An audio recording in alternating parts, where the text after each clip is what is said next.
Michelle, this was a much cuter video when I was in my living room in the window, but now we're in the subway. So I just want to say thank you for all of the ways you helped me embody this character and the way you were willing to collaborate with me and creating him, and just the way that you created this chosen family and the way that you saved our show by coming onto it and guiding it. I don't know who we would have been without you, but I'm so glad that we never have to know. You are my family, so you're never gonna get rid of me, lady. And I couldn't love you more, and I cannot wait for any opportunity we ever get to work together again, because it was, if not the greatest creative experience I've ever had, definitely in the top two. I love you. Comfortable. Make yourself comfortable. Yeah. That's what matters. And Maya is a photo journalist, as well as a journalist, as well as a YouTube personality, as well as a Professional singer, writer. lesbian. Lesbian, yeah. This I could be actually tried, by the way. A professional lesbian. Okay. yeah, Professional, actually, yes. I am literally a professional lesbian. I work for I also work for an organization during this time of the year called Pandora Events, which puts on something called Girls in Wonderland, which just ended last weekend, which is basically the East Coast version of like the Dinah. Oh If you've yeah, ever been yeah. to the Dinah. So we Wow. have a Okay. version here in Florida, believe it or not. So Wow, that's it's fantastic. huge. Yeah, it's a lot of fun actually. We get like 1,500, 2,000 women. Oh my And God. they come from everywhere in the country. Wow. And we have a rocking good time for about 4 Awesome. days. How long does it last? It actually lasted from last Thursday until Sunday. Oh wow. Okay. So I'm still not quite recovered. Okay. Let's I'm a say. bit groggy. I'm impressed that you're here. Yeah, thank you. And one of the things that I love is that Maya gets approached by, just average everyday lesbians saying, "You're Maya Monet. You're iconic." And I'm like, "Yep, she is." Yeah. So I'm here with two icons. All right. I'll have No, to no, no, no. Wow. I'm just the Best people who behavior. interviews icons. That's not me. So I hid our friend that she's not in the video. We have just about 40 minutes, and I wanted to just start by saying thank you. As I said in my interview with you and Alex, we're so grateful. We're so grateful because not only did you make an extraordinary effort at representation, you relaunched the franchise. Even joining in season 2, you still kept the fire burning so that Star Trek now is thriving. And in 2017, it was, well, we'll say. Yeah, it had been off the air for quite some time at that point. So, well, thank you. I mean, truly, it's been just such an honor to be part of it, and I've loved it. I've loved working with Alex. I've loved working with this entire team. It's just it's been a privilege to get to do it, and I mean, I'm part of the Star Trek universe now, and that's just like the little kid me would just so it's pretty neat. I bet. And Maya, you probably can't see, but around Michelle's office, which I have not been to, but I've seen you on Zoom before. She has Star Trek posters that are unique and exciting, and it's just an incredible display of the work that she's done visually. And it must be a nice reminder of your impact to see it hanging on the walls. Yeah, it is, and it again, it's kind of surreal, to be honest. Like I'm still, I don't know that it's quite hit me that we're done yet, just because I'm not sure when any of this might air or go to print. But at this time of us filming or recording this, it was only less than a week ago or a week ago today, actually, that the finale aired. So, it hasn't quite hit that piece of it is done and that we're not going to be starting up again at another point. So it is nice to kind of feel still in the world. And yeah. Let me hand off the questions to Maya, since I've ask 2 in a row, and I want Maya to be able to throw some questions at you. And we promise, faces are on stun, okay? So, Right. Okay, well, I don't know. You have me for however long you have me, and you're recording, so I'll answer whatever you got here. Mild, very mild stun. Um, well, as Don said, you have lots to be proud of course. And what you helped create and usher in is a new template for Trek. The show looks quite different than the previous Treks. In fact, it probably borrows more from the J.J. Abrams movies in terms of its look and feel than it does Voyager or Next Generation or any of those. But that said, what are you most proud of in terms of Discovery, looking at the last 5 years? Oh, wow. I mean, I'm proud of a lot. Probably two different answers I would give.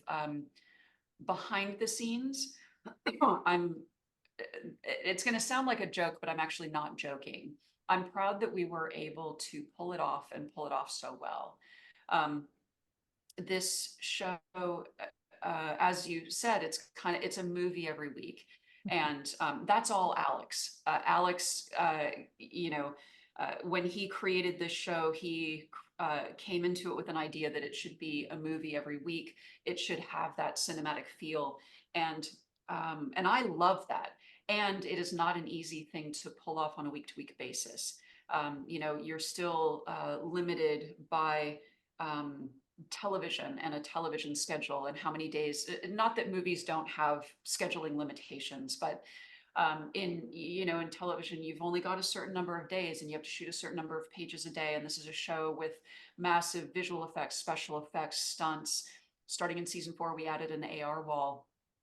We were one of the first productions to use that. So it was also, we not only built the wall during a pandemic, but then we had to learn as storytellers, what is the best way to use that technology to help tell a story? And how do you do that in a way that is responsible budgetarily?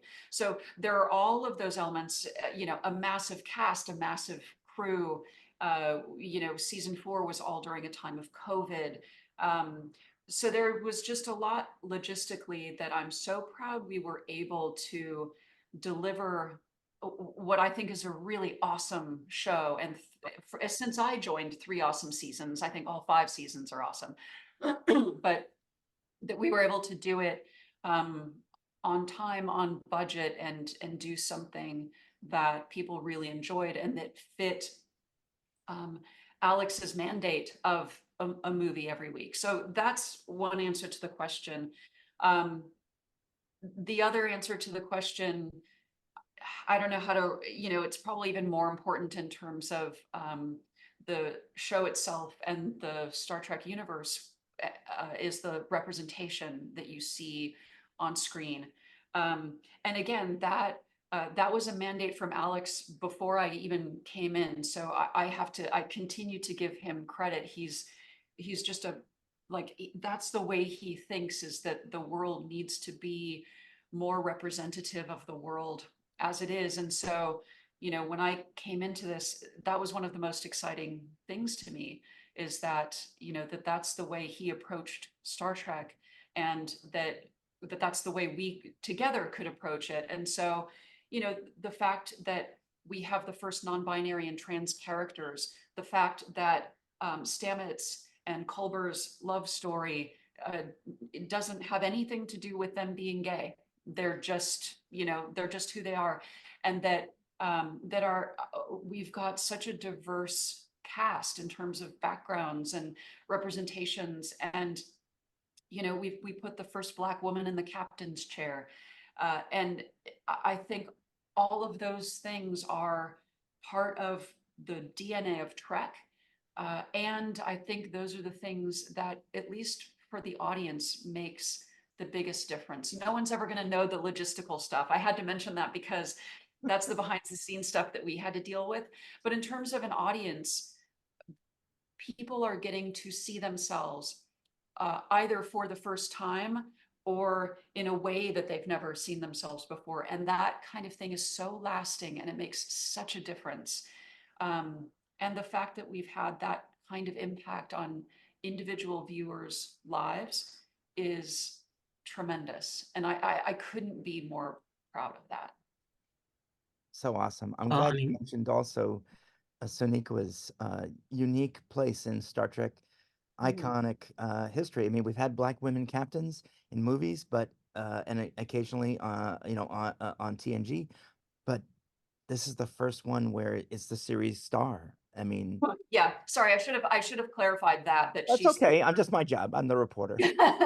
she's the first one that we've watched go on the journey of captaincy, and then we've actually followed her story in that chair, and that is our main story. She's not bolstering the story of someone else in the captain's chair and then she goes away.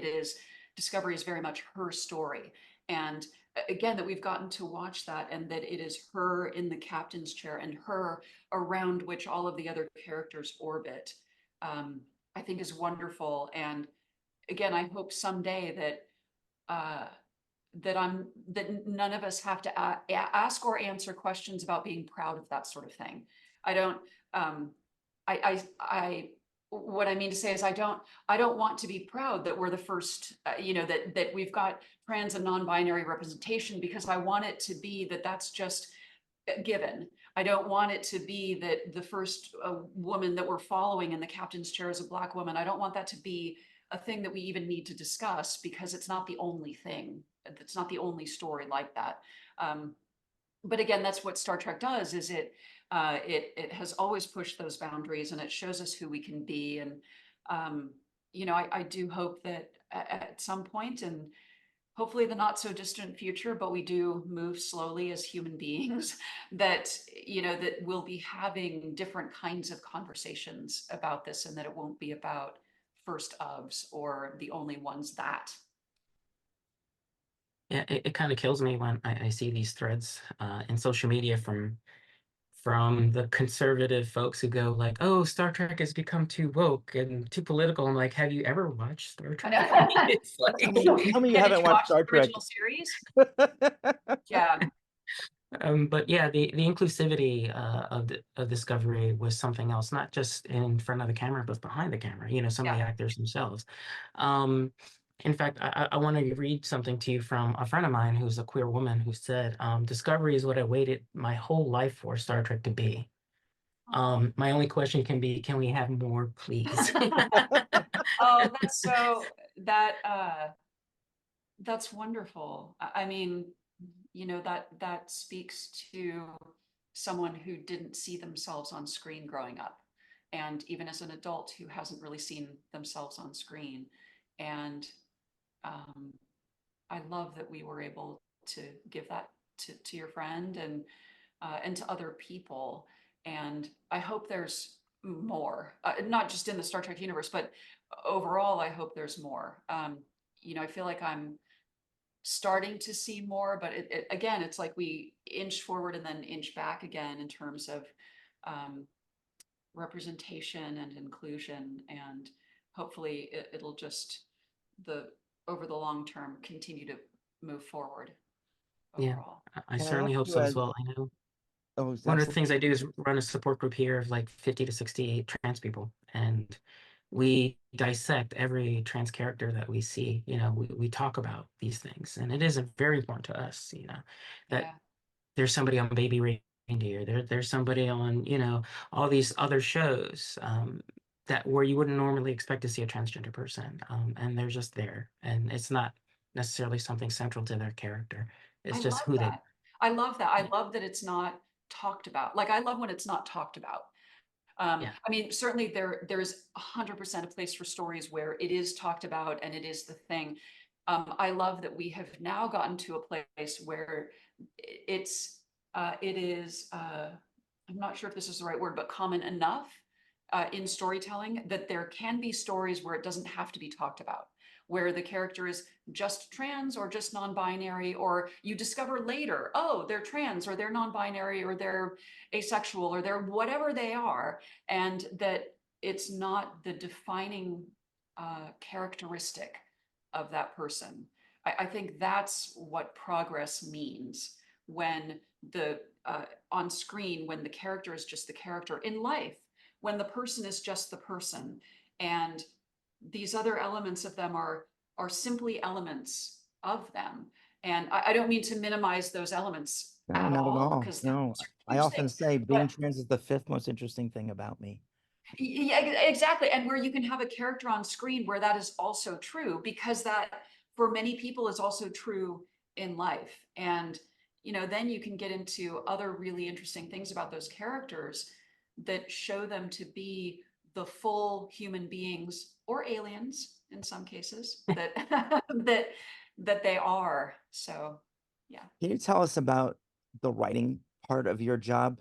Having been the co-writer on the finale, I know that you hadn't planned the coda, and that was sort of like, well, we got to do something. But can you even give us even a sneak peek of what might have been season 6? Did you have a plan in your head? I did, yeah. Just going back to the logistics, the pace of a show like this is such that I have to start thinking of the next season pretty much when we're editing the final episodes of the previous season. So there's always a significant overlap in that I'm doing post on one season and working on the new season and starting the room. So there's always like a 4 to 5 month overlap of that. So I had already gotten started on what might have been a season 6. And yeah, we were looking at, we always knew that, and Alex had felt it was always important to somehow tie back to Calypso, somehow, some way, because what a wonderful short that is. And Aldous is so incredible in it. And Tunde just chef's kiss directing. He's wonderful. But that story lives out there, and we always knew that we never wanted, whenever disco was going to end, we never wanted it to end and have that be like the dangling thing out there that we never resolved. Well, how does the ship Discovery get out there? So I had started working on the bones of something where we would resolve that story. And then when we found out that season 5 would be our last season, we sort of sat down and said, okay, what is it that's most important to us and to our audience that we wrap up? What do we want to know and what do we want to see? We definitely want to see our crew all together one last time. Didn't know how we were going to do it, but we wanted to see them. We wanted to know what was going to happen with Burnham. We want to know that she gets her happy ending, and we knew that we had to tie together that piece. So it became a thing that where we would have probably told TBD story of resolving that, it became then part of the coda so that we could resolve it and no one would be asking, but what about Calypso and Craft? Yeah. Yeah, that was I love the way actually those short treks actually did tie into Discovery over time. Like Yeah. in season 2 in particular, when Tilly's character had met the queen of the planet from, Yep. and that ended up becoming a very important plot point to how season 2 was resolved. Yeah. Now there are a bunch of Easter eggs also in this last episode. And I mean, I'm looking at one that I hadn't heard anybody mention before. The fact that, of course, David Cronenberg, played Kilvich, and that one of his props, one of his movies actually appears behind him. I think Yes. everybody has seen the fact that, there's Geordie's visor and Cisco's baseball and the wine, but the fact that his like gristle gun from Existence is also That behind is him. there. Some I sharp, can't believe you caught that. That's Great, awesome. great some catch, yes. Maya. Yeah. Well, I didn't catch it. Some other Eagle Eye fan Okay. freeze framed it Kudos and put Eagle it Eye in there. fans. I'm just wondering, are there any other kind of things? Because there were many things behind Kovic, behind him on that wall. Were there any Oh, others we didn't see? oh my I know gosh. that it I was don't, done quite a while ago, but still. yeah, and also I wasn't, was I there? Oh, I was there the day that they shot that. but I don't know that I don't remember if I don't think I actually got onto the set that day to kind of look at all of that. So that's the only one I remember for sure. But kudos to our art department and our set dressers. They came up with that stuff. I think they pitched that as something to include, because of course everyone is fans of his and Star Trek. And so that, you know, all the folks we work with have a deep knowledge of all of this. And yeah, they just thought that it would be cool. And when I can't even remember how it came up. Maybe it was Tunde who shared it with me, and we just, you know, yes, it just seemed awesome. And the Daniels Um, tie-in, was that something you had always planned for season 5? Well, when we came into the season, we knew that we wanted to reveal it in the finale. As I started doing interviews about the final season, or once the finale had aired, I couldn't remember whether it was pitched in season 4 or 5. It was pitched in season 4, and two of our writers, Carlos Cisco and Eric Robbins, who are fantastic, and they, yeah, you know them, and they're like Trek gurus, and so they were the ones who actually pitched that Kovich might be Daniels.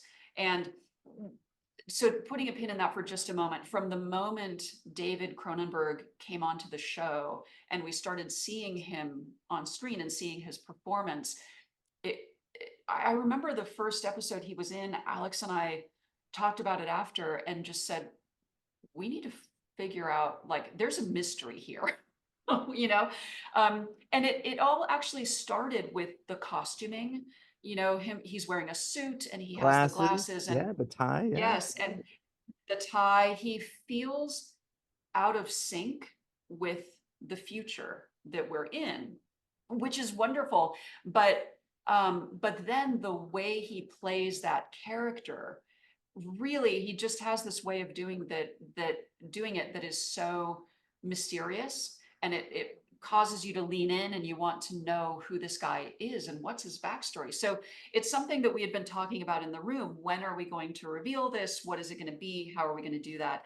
And then Eric and Carlos pitched that in season 4. And the minute they did, and then explained, like, okay, who, for people who weren't familiar, who is Daniels and what is all that?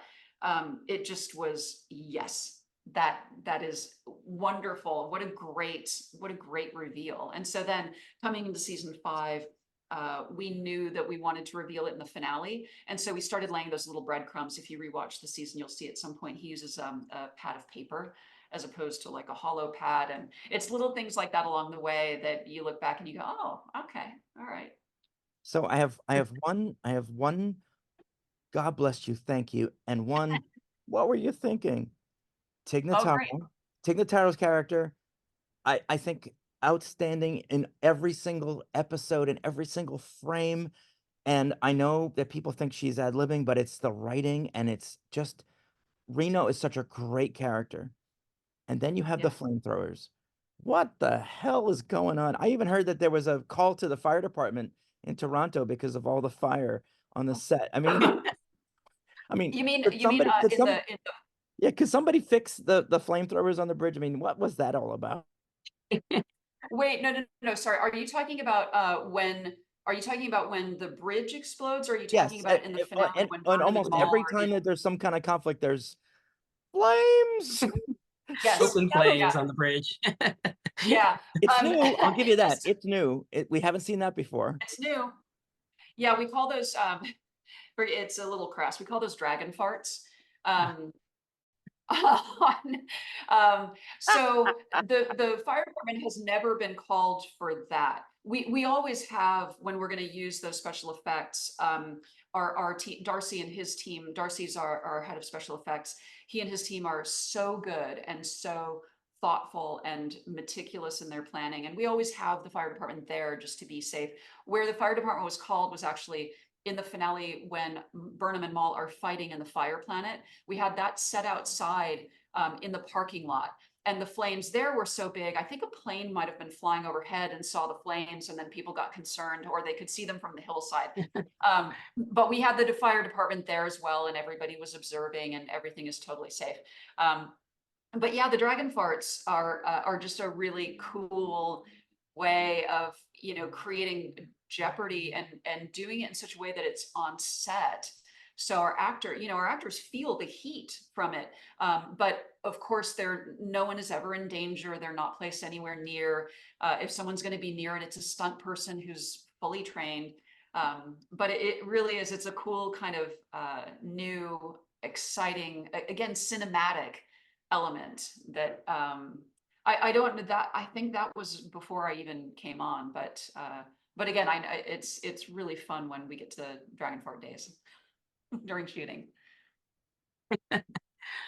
Um, as a Star Trek fan going way back, I feel I have to ask a question as a Star Trek fan. What exactly? And you may not have the answer to that, and that's fine. But what exactly is the pathway drive? Oh, so Thank you, Maya. Thank you. Oh my God. that is it's a new drive that they were working on to because dialing back into the earlier seasons of Discovery, we know for seasons people have been trying to replicate the spore drive, but the spore drive works because of Stamets and because of his unique DNA and all of that. But being able to jump anywhere is a really great thing. Especially, you know, you're Starfleet, you're going out, you're helping people, you're exploring worlds. To be able to jump as opposed to taking time warping would be really amazing. But stepping back as writers, we never wanted another ship to have that same ability. We wanted Disco to always be special, and it makes sense, you know, from the sci-fi science side that you can't replicate it because of the Stamets connection and all of that. So Disco is special, but that doesn't mean they've stopped looking for other ways. And so the pathway drive is a newer technology that might be a little bit different than warp, possibly allowing a faster travel. But what we learn in Discovery is that it's something that is still in development. And in season 5, you know, in that opening scene, in the premiere, when everyone is standing around at the party, Stamets is saying, you know, because it's his technology and his ability to make the spore drive work. But what he reveals is, no, they're going to go with the pathway drive. They're going to continue exploring the technology of the pathway drive. Is that something that we can roll out to the other ships in the fleet that would be potentially more efficient than a warp drive? And again, coming off the burn, allow us to not rely on, you know, this one thing that makes the warp drive go. The Zoom window closes in 6, so I'm going to ask you a Oh, okay. question Wow. that comes from the title of the finale of DS9, one of my favorite series, What You Leave Behind. Michelle Paradise, what do you leave behind as you look at the next adventure for your career? Oh, I don't know. I hope that when people come back and watch Discovery years from now, to be honest, I hope they're not thinking about me. I hope I mean that. I hope they're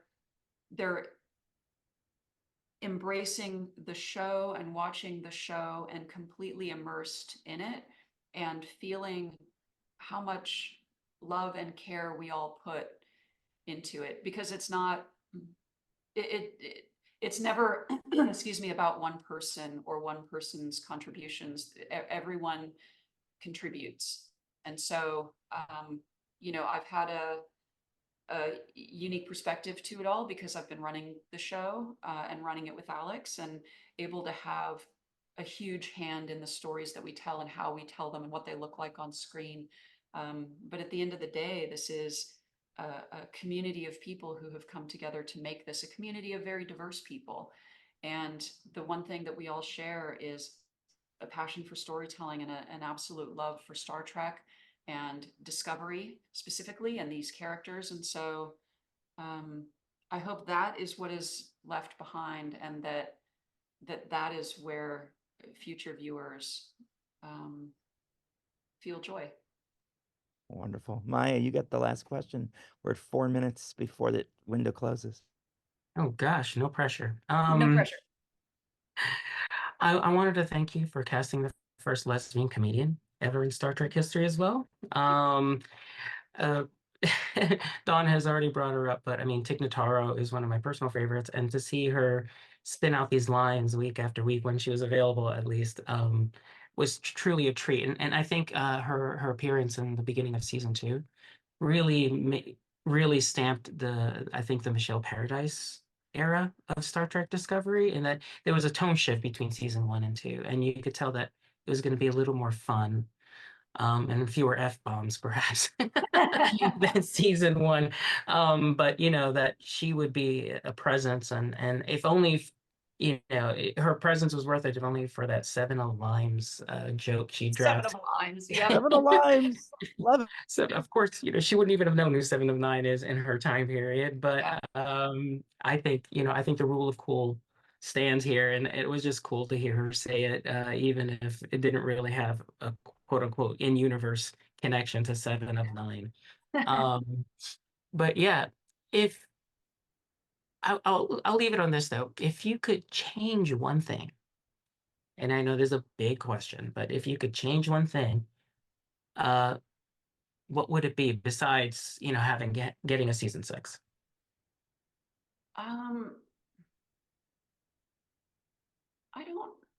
I don't know that I would change anything, to be honest. We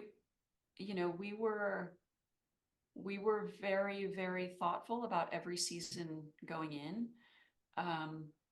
We told the stories we wanted to tell. We didn't always have, we had 10 episodes in the final season as opposed to the 13 that we had before, but we were able to adjust to that. We got to end, again, huge appreciation to Paramount Plus and CBS Studios. They let us do a coda. That never happens. That when a show ends, the studio and the network support additional shooting to be able to wrap up the show. So there's nothing I would change. If I could wish anything, I would just wish that season 4, which we shot in the midst of COVID, there was so much that we didn't know going in. No one knew really, we were still figuring out how it was transmitted. There was no vaccine at that point. I wish that had been a different time for us and for everybody in the world. Like, we're not the only ones who were struggling with that. That was a very, very difficult time for our cast and our crew to do that. I wish there had been a way to make it easier for everyone. But of course we took all the precautions and stuff like that. But I don't know. But in terms of the storytelling, I just went down that's a bumper road. That's okay. Let me circle it back. In terms of the storytelling, there's nothing I would change. I'm so happy with how the stories turned out. I'm happy with the arcs for our characters. We had such a blast making this show, and and I hope people keep finding it for years to come. There may be those who disagree, but I'm going to end it with what one of the fans told me in one of the Star Trek groups that I manage. Quote, "You did it right." Finale, the coda, you did it right. Thank you. There may be those who disagree, but thank you, Michelle Paradise. We can't wait to see what you do next. Thank you. Live long and prosper. Both of you. Thank you so much. I really appreciate it. All the best. Thank you, Michelle. Thank you, CBS. Thank you, Paramount. Thank you. Bye-bye now.